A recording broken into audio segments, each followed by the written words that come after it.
Hi, everybody. Am I coming through? Good.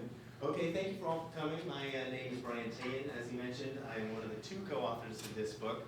And first of all, I want to start by thanking the Rock Center.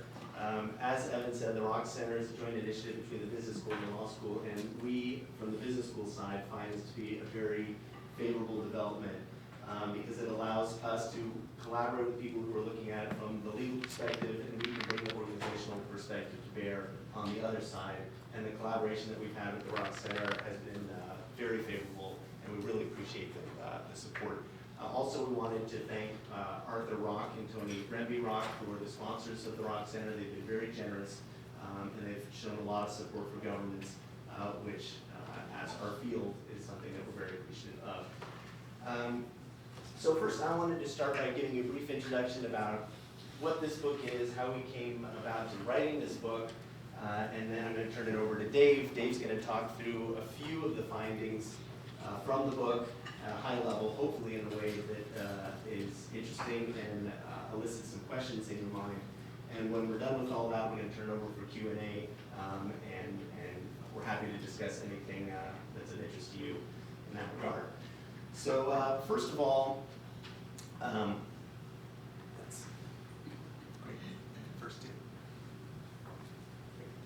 So Dave and I started working together actually in 2005. It was over 4 years ago.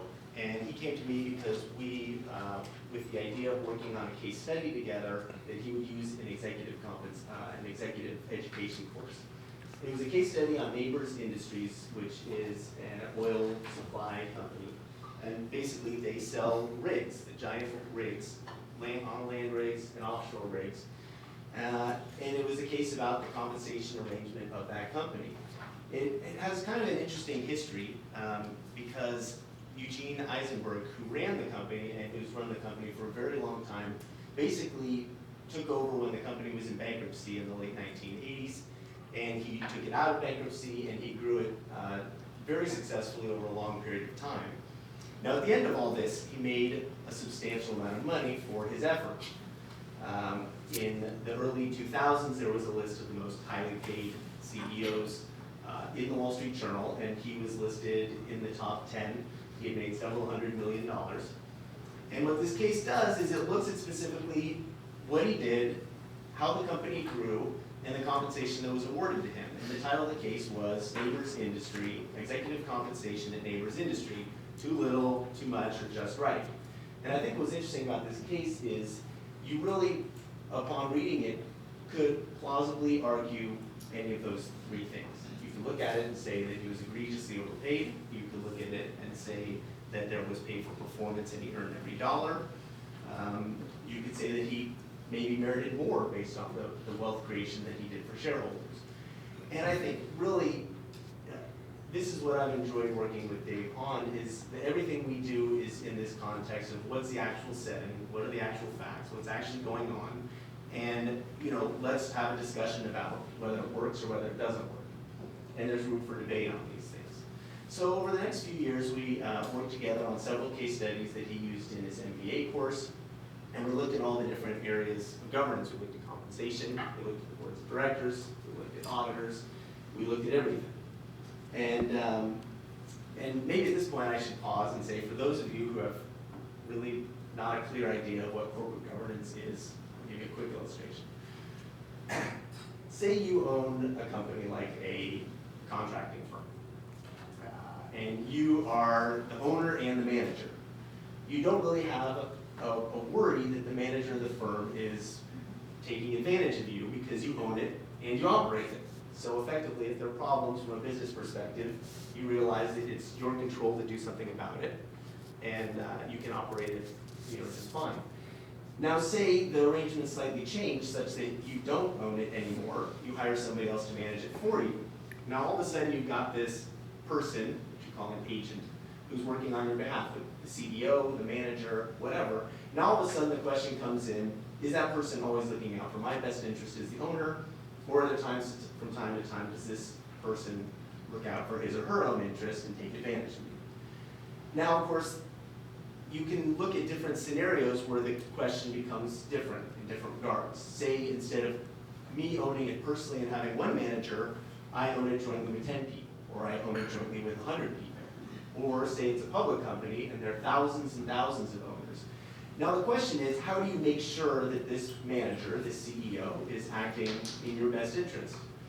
Well, there are a lot of things that you could do. You have a board of directors, which is what's required for public companies in the United States.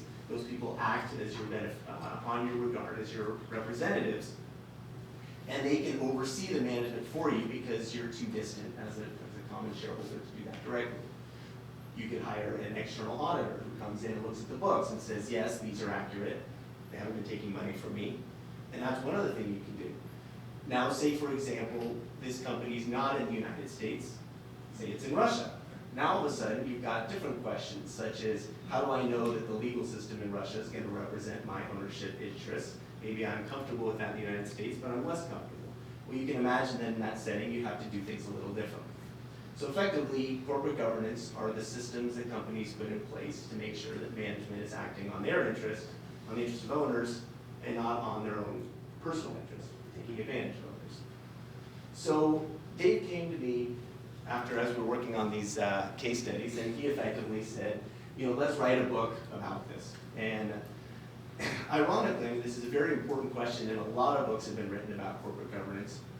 But no one had really taken all the pieces of governance from an organizational perspective and looked at each and every one of them and said, what works and what doesn't work.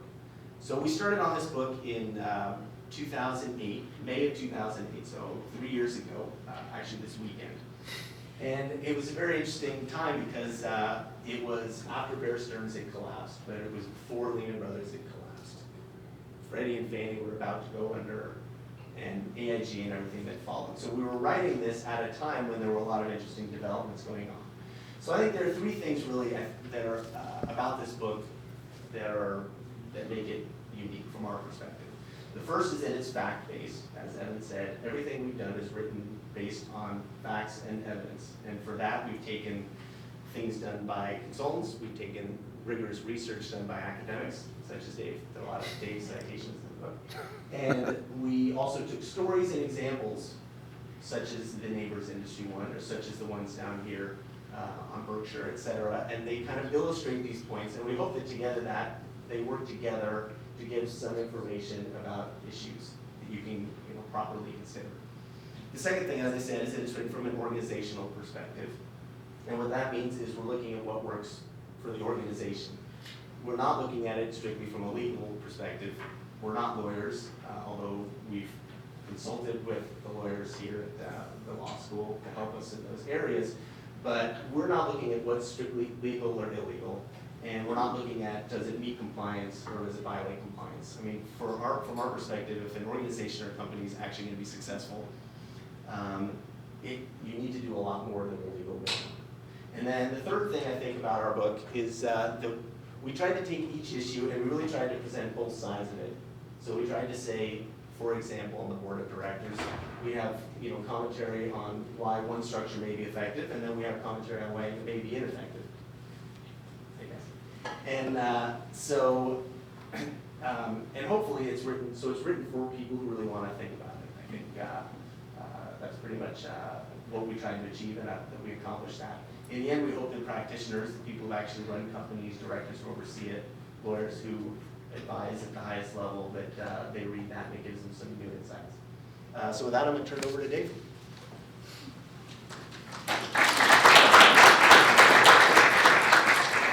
Yeah, before I start, I'd like to also introduce one of our co-conspirators sitting in the back, Michelle Gutman.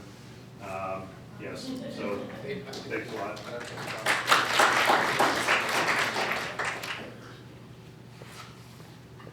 Is that better? No? Yes, okay. You'd think after 30 years of doing this, I'd have this kind of thing down. But no, again, thanks a lot for coming. I also like to thank the Rock Center for the support. What I'd like to do is provide a little bit of overview of some of the questions that we look at in the book. Okay, I'm going to do it a little bit in a Q&A form. I mean, this is an academic institution, so I think giving you a little quiz is certainly acceptable. It won't be graded, so everything will be fine. All right, so one of the things we look at in some detail is board structure. okay? So we're looking at things like how many people are independent, are they old or young, are there lots of other boards, is there diversity among the boards and things like that.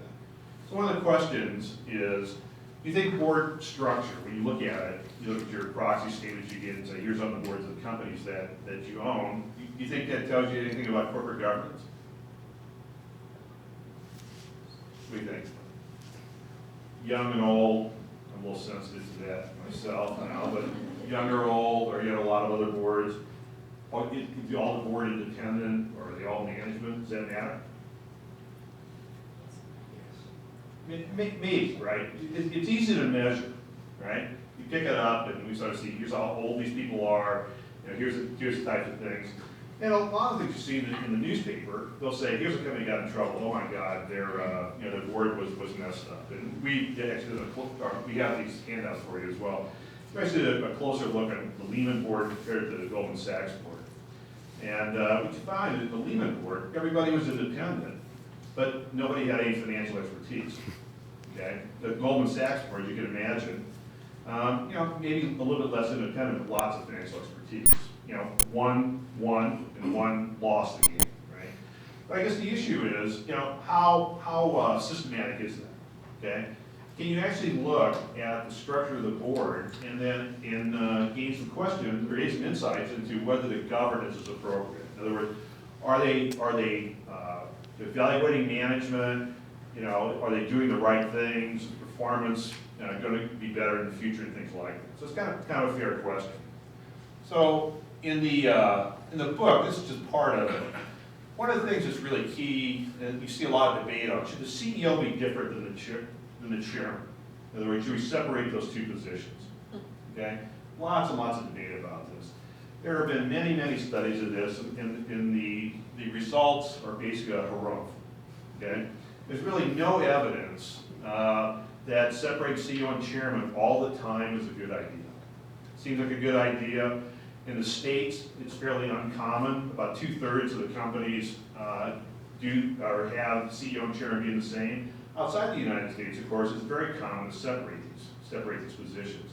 But it's something that's easy to measure, you know. In a lot of situations where it might make sense, but other situations where it doesn't.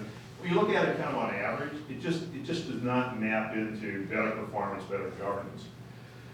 Another thing that so we look at is, what if you have a board that's basically all outside directors versus you have a bunch of people that are insiders that are managers?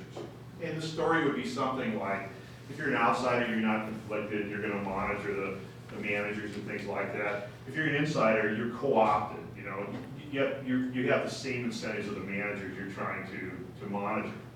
You know, should that make a difference? I mean, there's listing requirements for the New York Stock Exchange, NASDAQ, things like that, where the majority of your board has to be independent, which means they're non-management, and your committees that decide on compensation, auditing, and things like that have to be composed of all independent directors.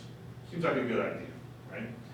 There's actually no evidence, for the most part, that whether you have a board that's all independent or a board that's somehow conflicted, that actually maps into performance differences, okay? Now, you know, this is kind of, the question gets a little more interesting when we get into things like board diversity, okay? Is that a good idea?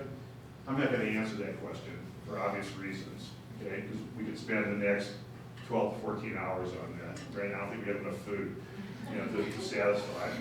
But, you know, if you have lots of females, international, ethnic sort of differences, things like that, does that make for a better board? You can imagine this is highly controversial. In Norway, for example, 40% of the board now has to be female. Okay, is that a good idea? I mean, you know, I'm all pro-diversity, okay?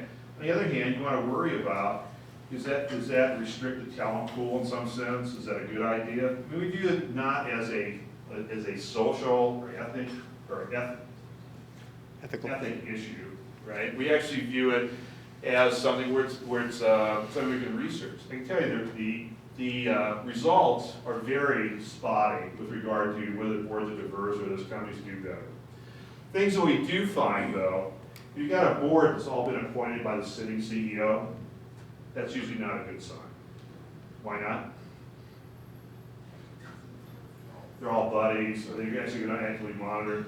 That's something that does seem to be a problem. The other thing is, you got a board that's filled with busy directors. Every outside director is on 3 or 4 other boards.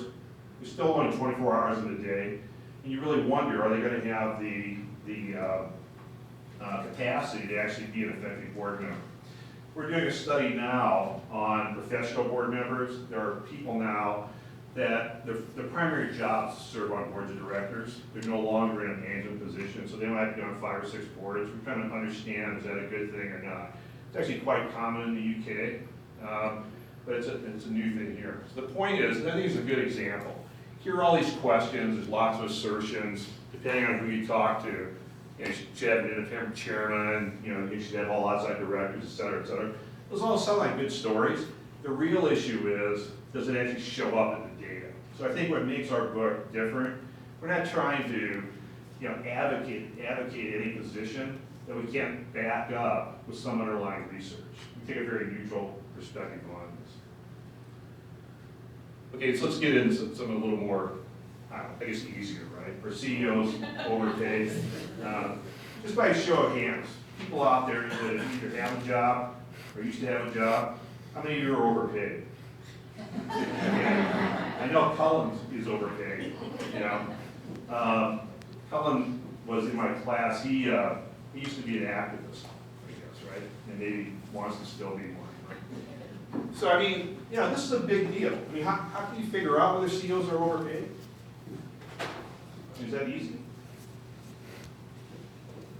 Is anybody worth $25 million a year? Nobody? You know, so what do you think the typical CEO makes, all in? Okay, pensions and long-term plans, everything, all in a year. What size company? Yeah. Let's say it's a company, market cap, 500, 600 million, publicly traded, you know, several thousand employees, Calculate value, stock option, appreciation. everything. Not depreciation, but I could do that. 8 to 10 million? Less? Stock option, Stock options, everything, yes. Yeah. If I give you this talk in Europe, the number is, all American CEOs, at least 15 million a year, right? Something like that. Okay, I mean, it's an issue that we can bring data to bear on. Okay, so what I want to show you is, I want to show you what the pay practices or payments are for the top 4,000 companies in the United States. So this is the base of the entire market capitalization of the country. Median, Huh? median values. The Median values. yeah. But I'm going to show you this, and so what I did is said, here's your salary, your annual bonus, I've got your options, restricted stock, pension, everything, okay? And I'm going to show you this, I'm going to array this by, you know, here's the top 100, top 500, etc., okay, from the highest to the lowest. Okay, so here's the numbers, okay? Top 100 people do pretty well, right? So they're making 10, 15 million a year. Now, one thing I want to show you a little bit is the mean and the median are different. So the median, of course, is the, you know, right in the middle. The mean is the average across these things. What you see is there clearly are some people that have enormous pay levels, and the mean is typically higher than the median. Okay, so that's going to skew it and pull it up. But I think the number that's interesting, just look at this one shaded here. This is the median pay for person 2,000. That's a company, it's a publicly traded company, about 500 million market cap. Okay, this is a 24/7 job. And all in, that person's making about 1.6 million. Okay? Now, I don't find that to be an especially egregious number. Okay? Relative to, you know, Wall Street lawyers or iBankers or, you know, et cetera, et cetera. I mean, is 1.6 million, is that good pay? I would like to make 1.6 million here, okay? But obviously that's a little bit out of my pay grade. But you know, for a 24/7 job, you're not going to all the kids' soccer games. You know, you have a tremendous responsibility. I actually don't find it to be that egregious. here's a case where, and for obvious reasons, the newspaper is focused on these ones where somebody got a huge payment. The one that's been out here in the press, of course, is PG&E. Obviously, we've had some difficulties there. I don't remember the exact number, but the CEO is leaving with a gigantic severance package. People say this is just awful. You kind of understand that. But I think the thing about it is, are there some bad apples out there? Sure. There's 4,000 companies. Everybody's not going to toe the line. But I think the thing that's interesting here is, when you actually look at the numbers, it's 1.6 million. That's good money. On the other hand, I think you can clearly understand, numbers like that. So again, this is what we kind of consider to be evidence-based analysis. How about this? Is there pay for performance for CEOs? This is a huge debate, right? When I started working on this, I don't know, 30 years ago, tremendous debate, although it's sort of humorous to think about it. When I first started working on it, there was an outrage when the CEOs of big companies were paid a salary and bonus of $1 million. Okay, it's kind of laughable now at some level. But the issue is, back then, when performance improved or went down, did the pay levels go up and down? And I think 30 years ago, maybe it wasn't that great, right? What do you think about now? Is there pay for performance? This would be an absolute essential element of governance, right? You do well, pay goes up. You don't do well, your pay goes down. You've already said that you didn't count appreciation of their stock options as part of their pay. No, that's an excellent point. So do the rest of the story. I would have thought that most of the effective pay for performance is reflected in appreciation of stock options as opposed to the bonus. Okay, so the thing about pay that I think is really essential is if you consider stock price changes performance, and we can certainly debate that, right? Give me that assumption. What you'd like to see is the value of the person's wealth moving kind of in lockstep with this, right? That would give you the incentives to improve stock price performance. So I've got the same set of companies here, same 4,000 companies, and what I'm doing is saying, here's all the shares that you own, plus your options. So if stock price changed 1%, how many dollars does that translate into for you? Okay, a 1% change in stock price is a lot or just a little bit in today's market. Prices are jumping around, right? Okay, so I mean, we've seen big swings, lots of volatility. Okay, so again, what I want to show you is if you had a portfolio of shares and options, if prices changed 1%, in this case went up 1%, how many dollars does that translate into? Okay. And what you see is, it's kind of interesting, in the top 100, there's some people that are tremendously wealthy. So this is a case where, the Larry Ellisons and the Michael Dells and people like that are in this group. So I mean, 1% is going to change a lot, right? So a mean of 10 million, that means they're owning like $1 billion. Is that right? Yeah, $1 billion of equity, right? But again, when we look through these numbers, again, the means and the medians are different for the reasons we talked about. But for the guy here, in 2000, every 1% change translates into $54,000. That's a lot. And again, remember this guy's flow pay is 1.6 million. So you got a 10%, 20% swing in stock price. You got a number that's on the same order of magnitude as their annual compensation. So I think this debate, and I think the press actually gets it wrong. This debate that there's no pay for performance, I view as kind of it's over.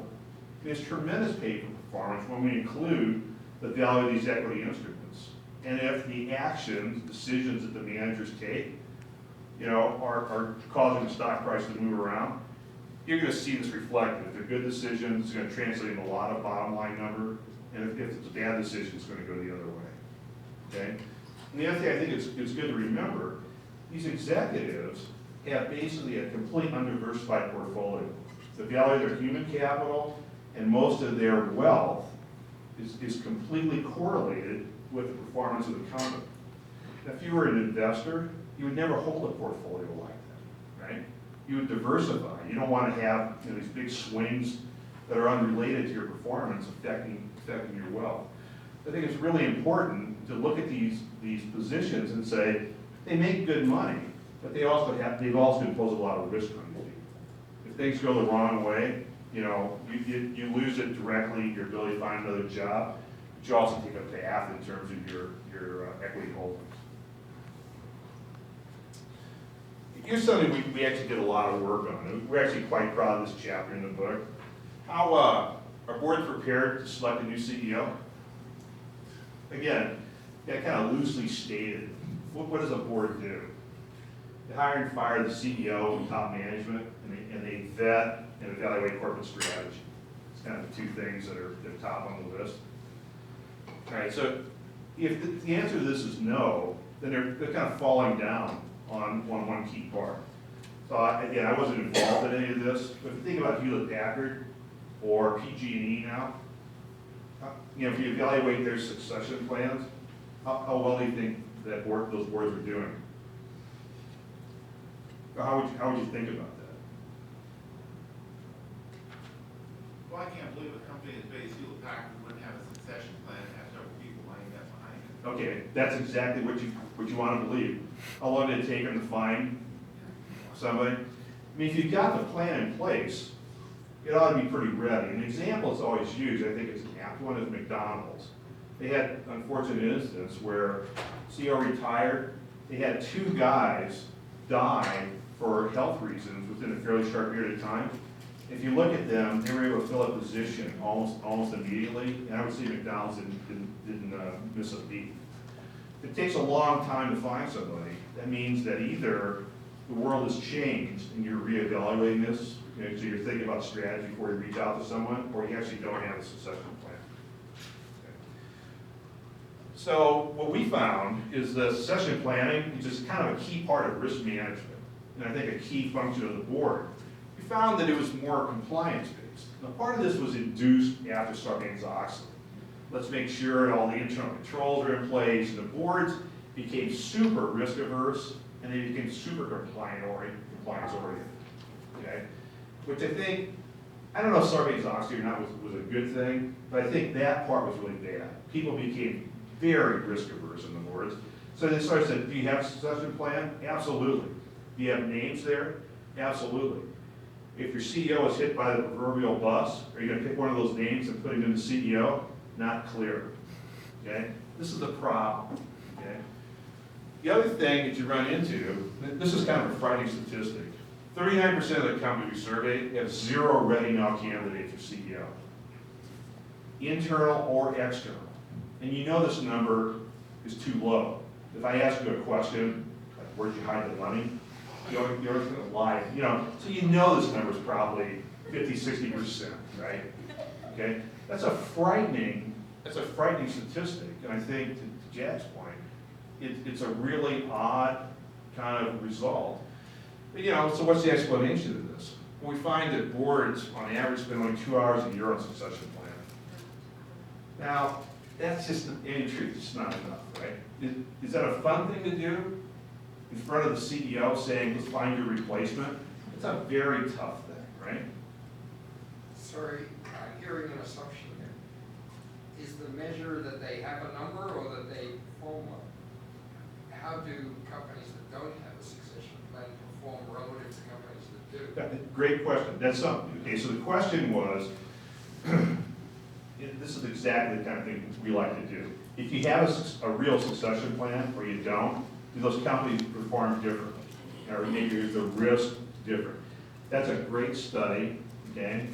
That's a study we'd love to do. The hard part is to actually get at the companies where they're actually straight with you about, the succession planning.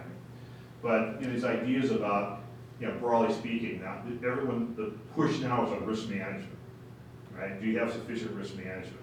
But does that mean you have a chief risk management officer? Is that risk management? BP had tremendous amounts of risk management. In fact, we actually looked at BP before the Gulf disaster, they had the Texas City refinery that blew up, if you remember, and then I forget 10 or 12 people lost their lives. And we actually looked at that. It turned out they had tremendous amounts of risk management in place. It was stuff like you got a demerit if you weren't wearing your hard hat or steel-toed shoes or safety glasses. That's all fine. The problem is the people that were walking by the leaky valves in the refinery, they weren't calling that in.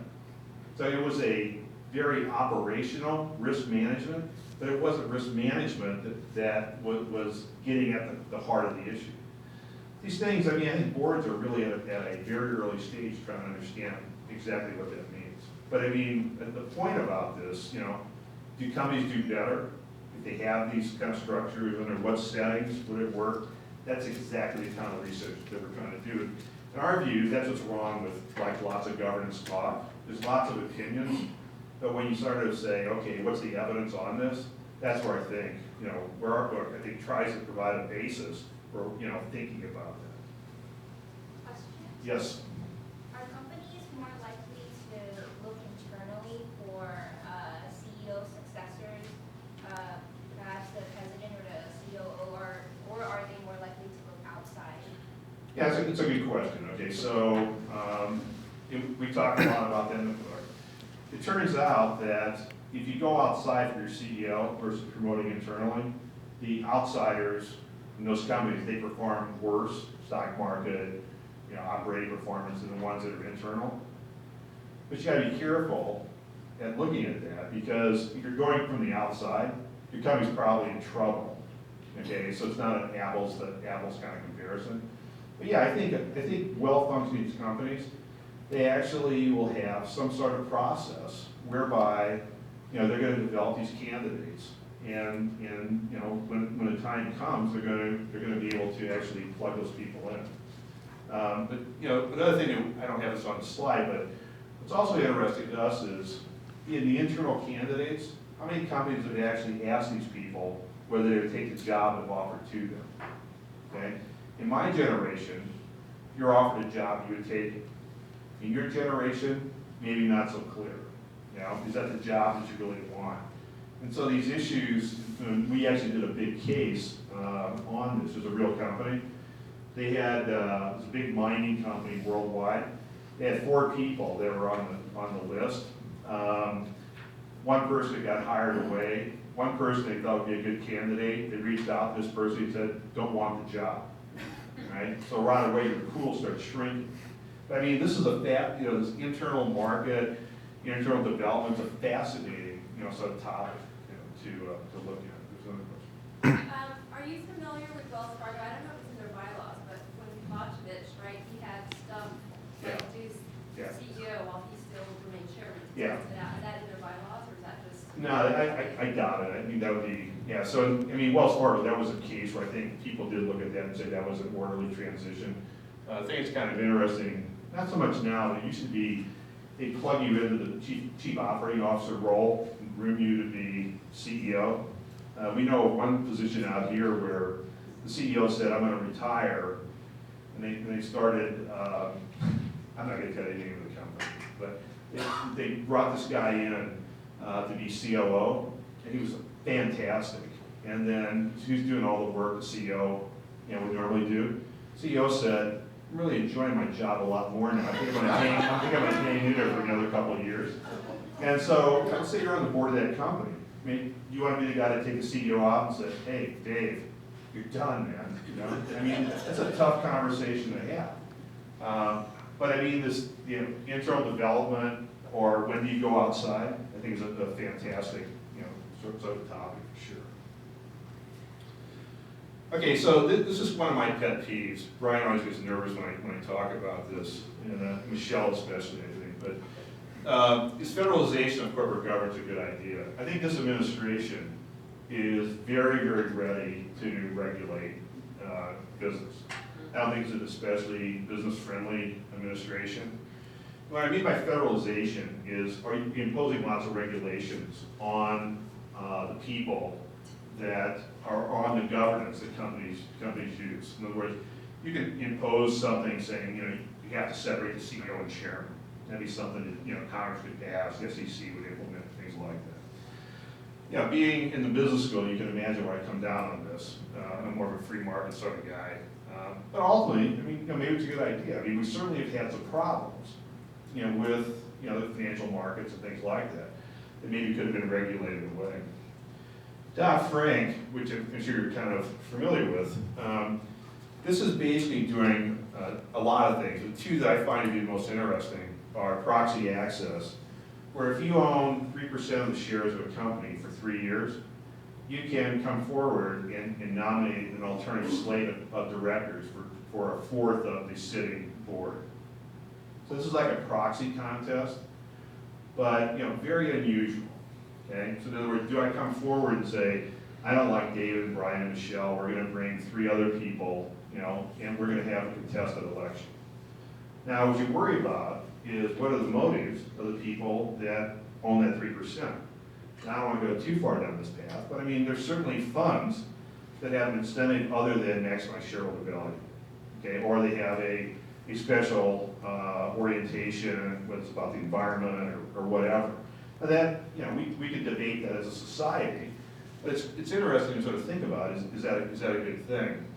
I'm sure you've been reading in the paper, there are votes on say on pay. Now, what happens is, in the annual meeting, shareholders will look at this pay package and say, I'm going to vote either for it or against it. Okay? I believe there's been 20 companies that they've gotten a overall negative vote on their pay practices. Now, that doesn't mean they have to change anything. It's not binding. But if you're on the board of a company where you put this to vote, and 60% of the people vote against this, it seems to me you almost have to do something, right? You can kind of explain it, but all the people are going to start voting against the board members and other kinds of things. So these are kind of two issues. But from our perspective, it's like, is it a useful thing or not? Yes. Shareholder democracy, I understand your point, and federalization probably terrifies you as much as it terrifies you. The flip side of it is, it seems that owners need to have an active voice. And if ownership has been transferred to intermediaries like mutual fund companies, Yeah. like Capri, Vanguard, Yeah. Fidelity, the number of shares they have. Yes. In my view, I don't think they're holding boards accountable. I don't think the boards are acting in their fiduciary capacity to the owners who are represented by the intermediaries. Right. So how do you guys think you're Right. going to address that? How do you solve it? Yeah, can I just hold it for, that's the next slide. Okay. And just to put myself on the spot, I'm on the board of Wells Fargo Mutual Funds. You could use me directly. I actually saw that. I wasn't Yes. make it personal. It's okay, I actually kind of like that. But so we looked at this and we asked the question, there's a bunch of events where it looked like these plans, the shareholder democracy, Dodd-Frank was going to pass, there's other events where it looked like it was not going to pass, and other events where it looked like it was going to go through. We looked at all the companies that were going to be affected by this and asked the question, the stock prices go up or down? So if you had a company where it's pretty easy to amass 3%, they're going to be more affected by the shareholder democracy than a company where, like IBM or something, where maybe nobody owns that kind of chunk. And what we sort of find is big negative stock market reactions to companies look like they're going to be affected by these proposals. Okay, so again, this was picked up by the Chamber of Commerce and people like that are adamantly against, they're suing actually for the implementation of Dodd-Frank. This is again sort of the evidence. Shareholder democracy. It sounds like something you should want, right? You own a share, it's America, you should be able to vote this and have some impact. But ultimately, I think you want to look at it and say, is it making me better off as a shareholder? Are my shares worth more or less under this new regime than they were before? Okay, but let me just move to this point here. I'll put it in context of proxy advisory firms give good advice, and I'll link it to the mutual funds. Okay? So these are companies like Institutional Shareholder Services, Glass Lewis, and a couple smaller companies, where in a mutual fund, you're going to own a big fund, 10,000 shares. You have a fiduciary responsibility to vote those shares. Okay? Interestingly enough, I was at a conference recently at Penn. So 20 years ago, the mailroom voted the proxies for mutual funds. It just was a nothing event, and they barely voted them either randomly or voted them with management. That's not the case. And so in a place like a big mutual fund, you have to vote these shares, right? Now, if you think about it, the big mutual funds, they have a group of people that go through 10,000 proxies and decide how to vote every item on the proxies? No, okay?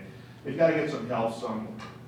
And one of the things that they can do to satisfy their fiduciary responsibility, and we can sort of talk about what's good or bad, they can rely on these third-party advisors for these votes, okay? So if ISS or Glass Lewis says, I think this is egregious pay package, you should vote against these, mutual fund can actually take that under advisement and vote accordingly. Now, most mutual funds will say they don't vote directly with those funds, but if you look at the votes, they're pretty highly correlated. Right? So they've got a big influence on the voting outcome. Okay, and I think there is debate, certainly, as to, even though the SEC says it's okay, is it a good idea for the economy, or the big holders, mutual funds, money managers, stuff like that, to actually, say outsource to voting on, some of the stuff is irrelevant, like ratifying the auditors, but some of the stuff is, should I have a new stock option package? Should I stagger or unstagger the board? Stuff like that. The thing that's scary here is that they have a tremendous influence, because if you want to pass something, you have to get a majority of the votes cast to pass a new equity plan.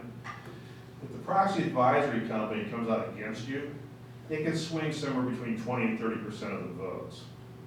And the other thing that's a little scary, most of the shares that are held, they're not held by institutions, are held in street name, okay?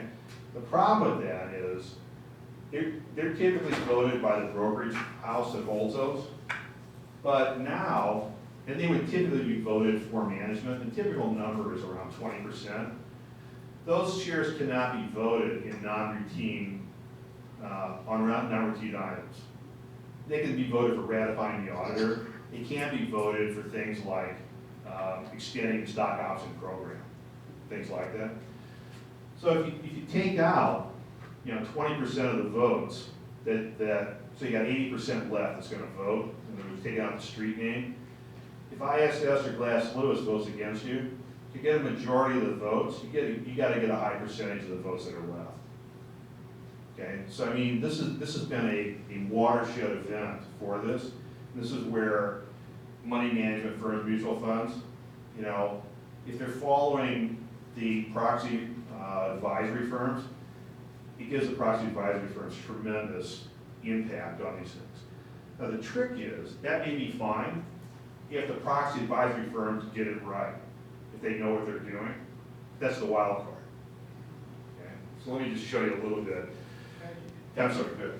You said they impact 20 or 30% of the vote. I think that's massively different by market cap, because having been CFO of a small cap, I can tell you that the numbers closer to 70 or 80%. Okay, that's even more scary, And if you want to take them on, and you go to a proxy contest with them, You're going to lose. it's very tough. Yeah, I mean, it's just to test the fact that there's tremendous. Okay, so we have a large program, research program in place that's looking specifically at, how should I speak with, do these guys get it right? Now, I can assure you, they are not excited about this research program going on, okay? So we're gonna pass the hat later for research funding in this room, because we're not getting any funding from them. But if you look at what they're doing, they have a checklist approach where they're going to measure a handful of things, put it through the same model for everybody. It's a one-size-fits-all thing. And as far as I can tell, they have no research that verifies whether their recommendations are in fact correct. So if we were running money, we would do back testing, right? Then it'd pick out the good guys from the bad guys and stuff like that. As far as I can tell, none of this actually goes on. And I find that to be a terrifying sort of proposition, because once you make these recommendations, it affects the vote. And I know for a fact, lots of companies out here that, we did a case on NVIDIA, for example. They had a hard time getting a vote for a new stock option plan. A company like NVIDIA, it's all about innovation. They need the options to attract and motivate the people. And it was a hard pull to get the package approved, where I think it was probably on the up and up. I'll give you one absolute classic piece of mathematics, which is they count the burn rate without considering expirations of departing executives. So company fails or is failing, board cleans out the executive state, brings in a new group of guys, gives them new options, all the old options expire worthless when the guys leave. ISS counts both sets of options as part of the burn rate and says don't approve them in the package. Right. And so this idea of how they compute this, first off, I think it's not debatable. They have a big impact on the voting. But what they compute, we're actually trying to help do the research. So I was saying, what's the formula that's a sensible formula, but one that actually translates into whatever it is that you're after. If you're holding companies back, like NVIDIA, if you're holding them back from getting the options, it's going to have a devastating impact on the ability of the company to grow. Okay. So we've actually kind of looked at this in a couple cases. We actually find in things like stock option exchanges where you have a bunch of options, the price collapsed, and then you do kind of a value for value exchange. So maybe you have 100,000 options at an exercise price of 20, and I give you 50 at an exercise price of 10, okay, to restore the incentives. Generally speaking, proxy advisory firms vote against those things, and they'll vote against you for sure if officers and directors are included in the exchange. If you stop and think about that, that can't be the right answer, right? Because whose incentives are you trying to affect? The officers and directors who are setting the strategy of the organization. If you exclude them, then why do the exchange in the first place? But to make a long story short, we find that the more you restrict the option exchange to the criteria of ISS, the worse the outcomes are. Okay, so we've kind of caught a little bit of heat when we entitled this thing to ISS recommendations, decrease shareholder value. So how do you expect them to respond to that? But I mean, it actually enabled a dialogue to occur. But whether they're going to want to do research with us or not, it's kind of up in the air. But I mean, the point about the impact on the voting, I mean, clearly, this is a Jack Bogle sort of comment from Vanguard. He's always been adamant the only way governance can change is the institutional investors have to step up to the plate. The trick is, do we actually know what good governance looks like? And would you know it if you saw it? And I think this is where our book tries to come in and fill in the gap. Here's some evidence that it either works or it doesn't work. Again, it raises the bar though. You have to want to think about it. If you're just going to follow like a blue ribbon panel, say here's a bunch of smart people, say here's the here's the governance written on the stone tablets, then that's not our book. But we're actually trying to bring the evidence to bear on this. Should we go Dave? Should we go Q&A now? Yeah. I think there's also an issue in the last 5 years with institutionals not holding shares, not even for 3 years, but oftentimes not even for 12 months. And so a lot of those smaller companies are in a backwards position with their institutionals, where they're learning who their institutionals are as they're going out to Proxy. They might not know who owns 5% of their company personally. They might have a record of it, but they have no relationship with these people. Our people have no relationship with the company. And that, again, comes to the governance. Those people are partners as owners of the company, and a lot of these smaller firms especially don't have the time to build those relationships.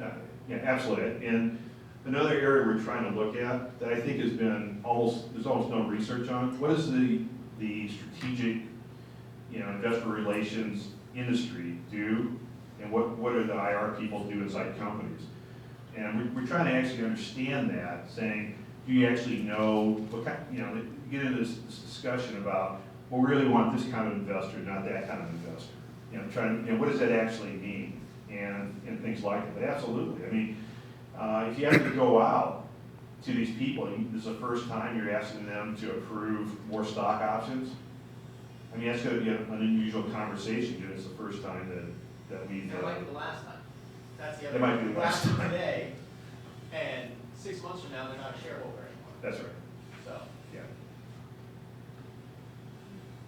So, I think I'm done. I'm happy to throw it over for questions that Brian can answer. Just a couple things, thank you, and I enjoyed your presentation. First, if I could just see if you could react to Japan, which has lots of public companies and lots of Governance progress. everything, they have same thing.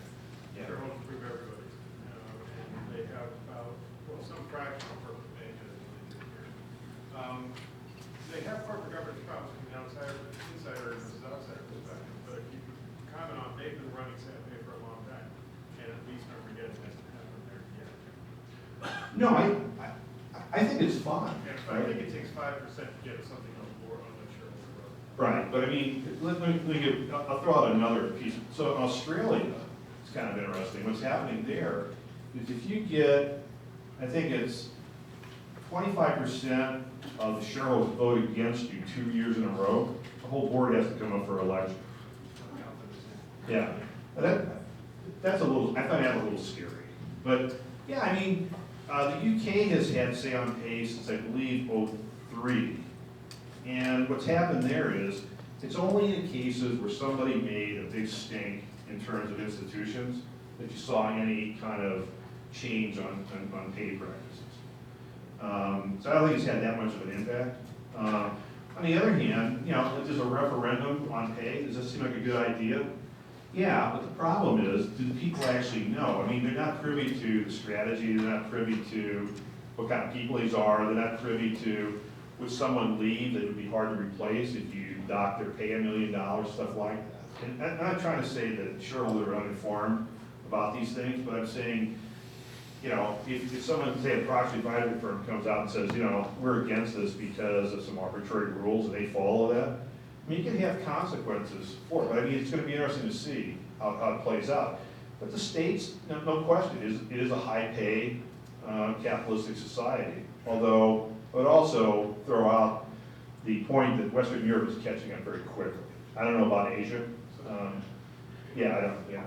Just a quick follow-up. Well, I was just gonna say one more thing on that regard. They've done studies on the United Kingdom to see what the impact is on say on pay. And one of the things that I thought was interesting is that even though it didn't appear to affect how pay levels changed in the United Kingdom, it didn't reduce pay, there was an increase in satisfaction among institutional investors. So they'd say, well, we're just happy you asked us.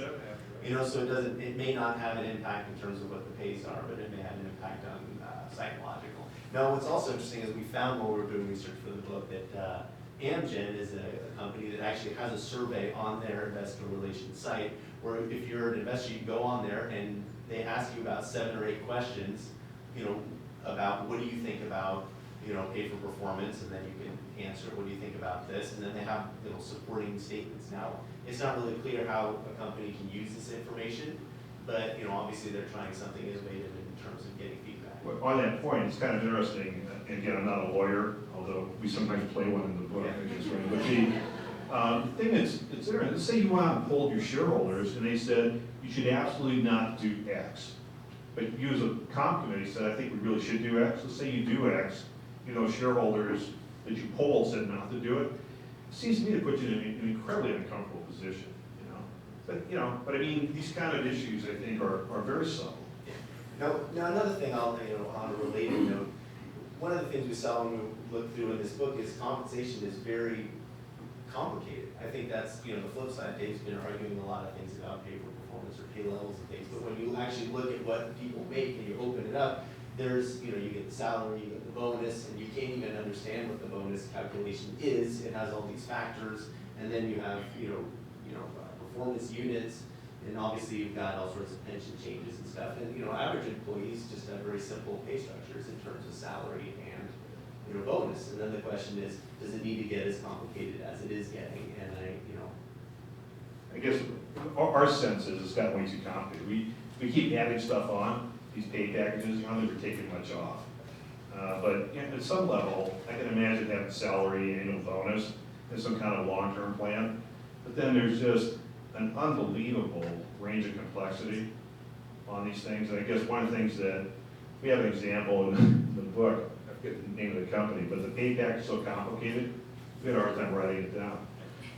So God knows what would happen if, you know, you were actually confronted with such a thing, and what are you incentivized to do? In fact, yes, just one more Sure. follow-up, and I'll leave you alone. It's the pay for performance. Yes. This brings into it.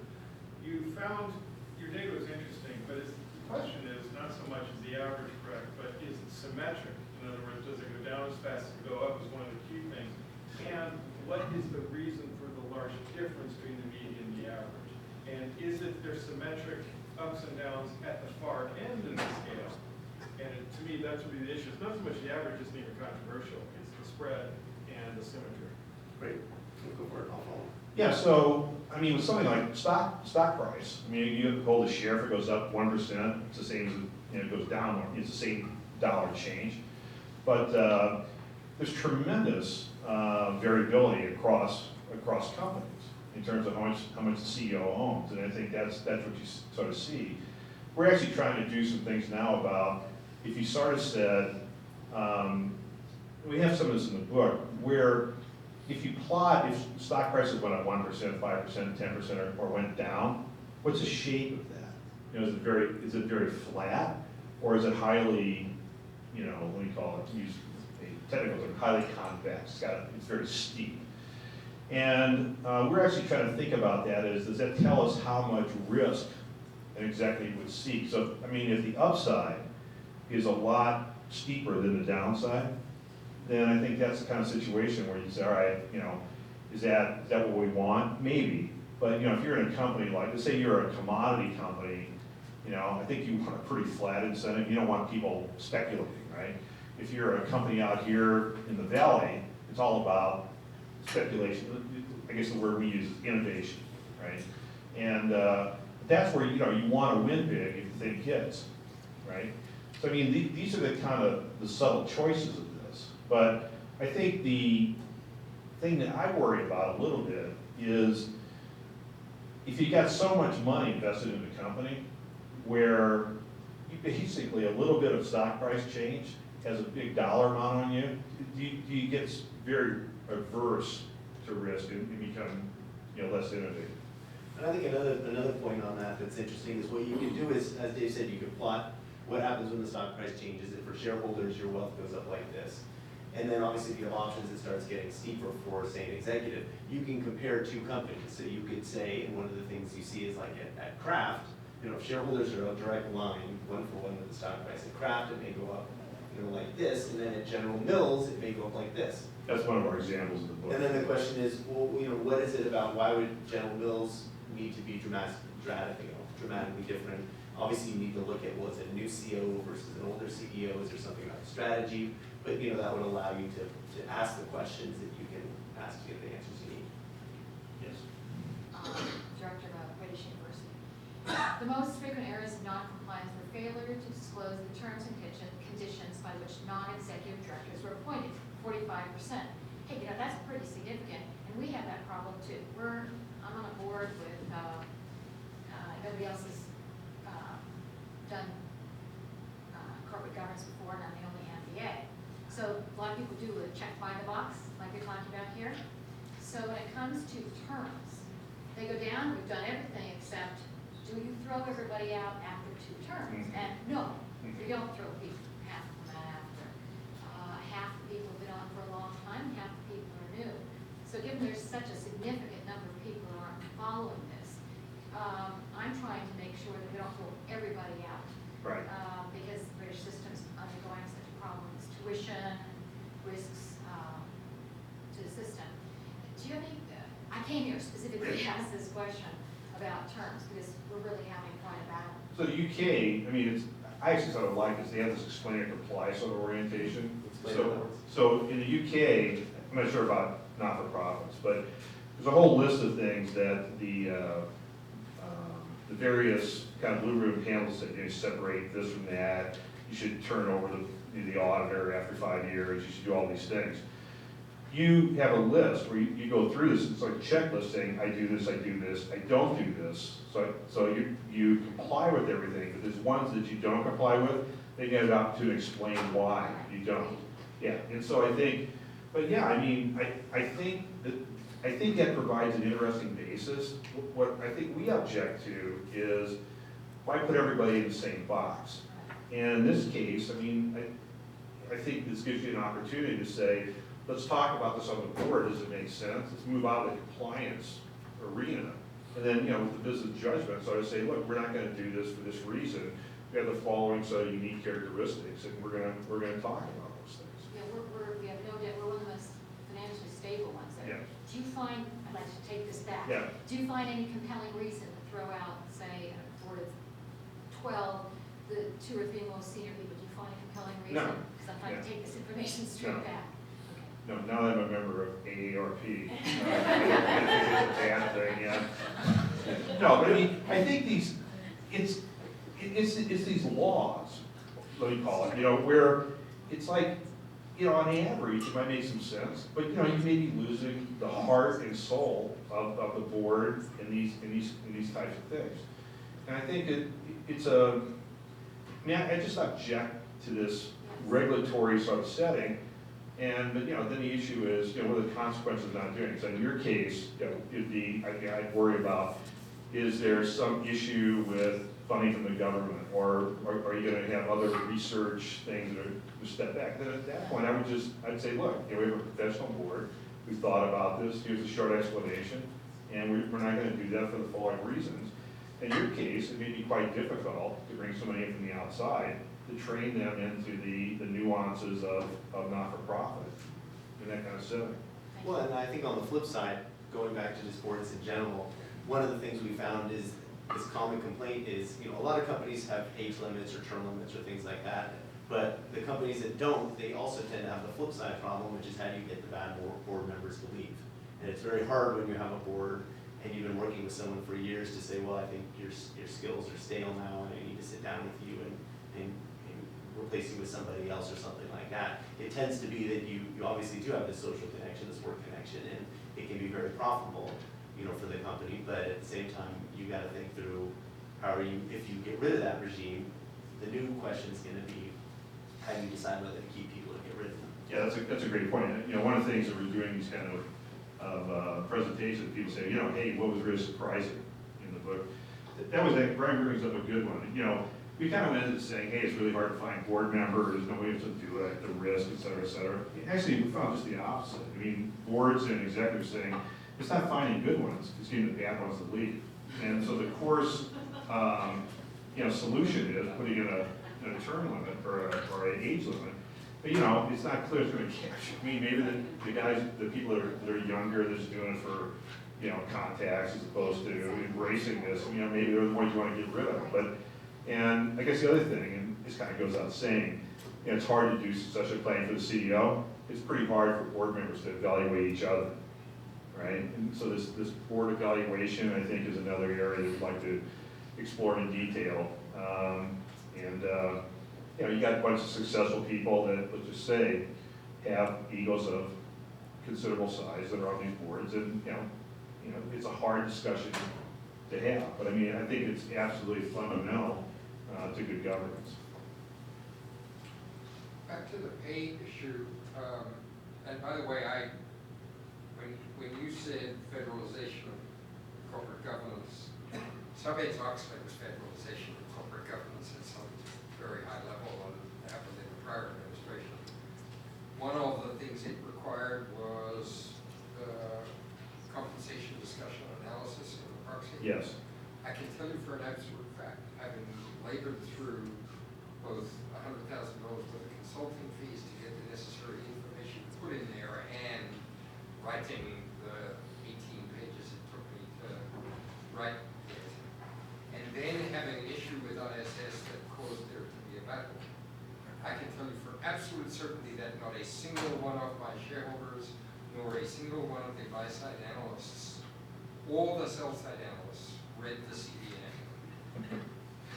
So this is really good news, Phil. So in 06, it was actually before that, The SEC, this has been great for research. The SEC has forced companies to be a lot more structured and a lot more standardized in the disclosure. But one of the things they put in there was a compensation disclosure and analysis section, how you pay people and why.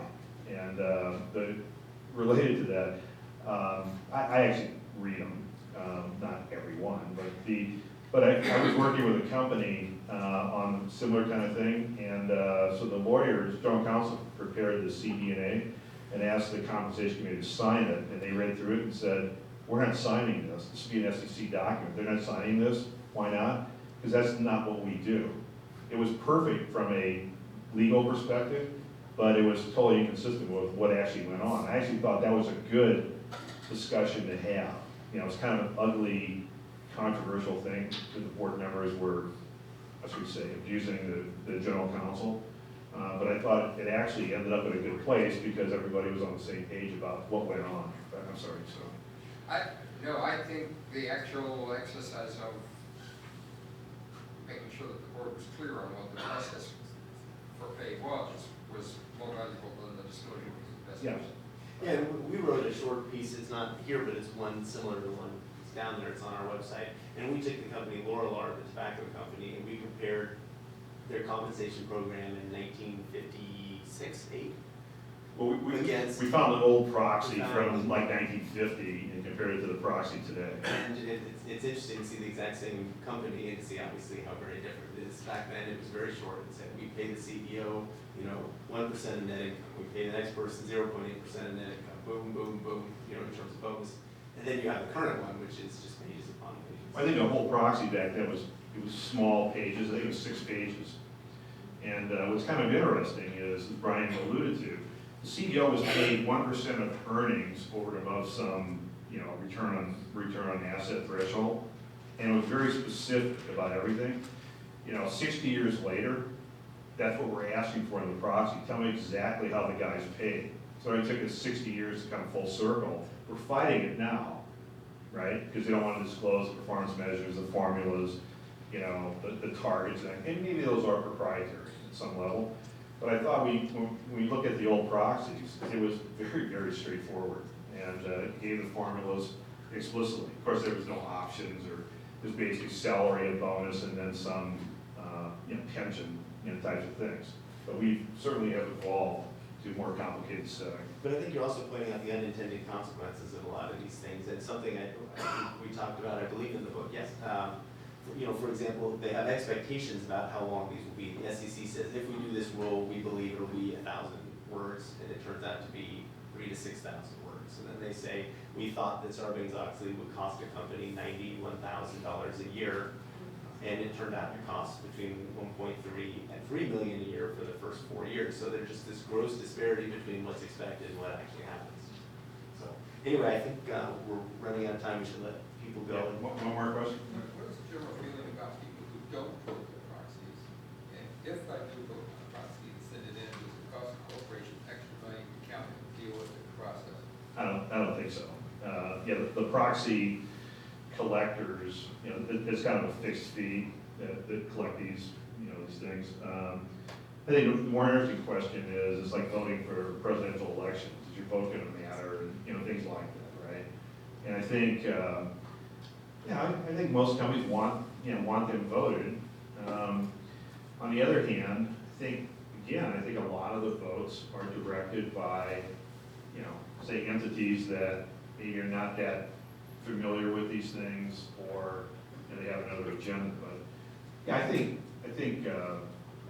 guess we're sort of saying, I'm not sure we actually vote our proxies, but we do. My wife is sitting back here; she's saying yes.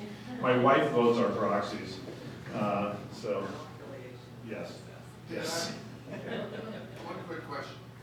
Have there been any studies comparing private companies' pay packages with, similar size with public companies? And like law partnerships come to mind as a big organization. Accounting, there's private companies like say Marsh or something, and then there's private equity. Yeah. Which tend to turn a little faster. Yeah. So out here, obviously, the interesting comparison is not so much to law firms or accounting firms, but to private equity companies. obviously they have much more extreme incentives. They're focused almost strictly on cash flow, and you make a lot of money when you have a liquidity event where you've made a lot of money over what was invested. So that's one where I don't think there's much confusion about how the game is played there. Private companies, they compete with talent with big companies for the same sort of talent. Usually in private companies, there's a heavy shareholder part that's family or founder oriented. Those companies tend to pay a little less, and they tend to have less, say, aggressive incentives. But I mean, they're clearly in the ballpark. The big private, like Cargills and the Mars and companies like that. Because unless you had some kind of other feature where you just couldn't imagine working somewhere else other than Mars. The market does operate for that kind of talent. So I mean the market is going to impose it on. But obviously stock options and things like that are more difficult, although what you typically see there is, you're right, something that looks like an option that's based on book value or implied value or something like that. But the problems you run into, and we're starting to see this a little bit now, where you've got somebody who wants to cash out, and there's a liquidity event, and then the issue is how do you make this person whole in a private company? And sometimes that causes you to come public or sell yourself or things like that. So I mean that's kind of the dilemma in private companies. But I mean the contracts, I mean the ideas and things like that are, I think, pretty simple. But again, you don't run into all the you're probably not getting real stock. You're getting something that's more phantom-like. And then the issue is what's the right value for these things? And of course, that's been the base of lots of lawsuits. Would like to thank everybody for coming. I know you came for the small sandwiches, but here's our book. Obviously, pick up these things. We have an active website. Michelle has developed a fantastic website. We kind of consider it the go-to place for governance. There's a lot of free material on there. A lot of free material. There's photos of Brian and I and Michelle at our high school prom that are on there. And we certainly welcome your comments. If you got some good examples, and don't be shy about representing our book. So thanks a lot.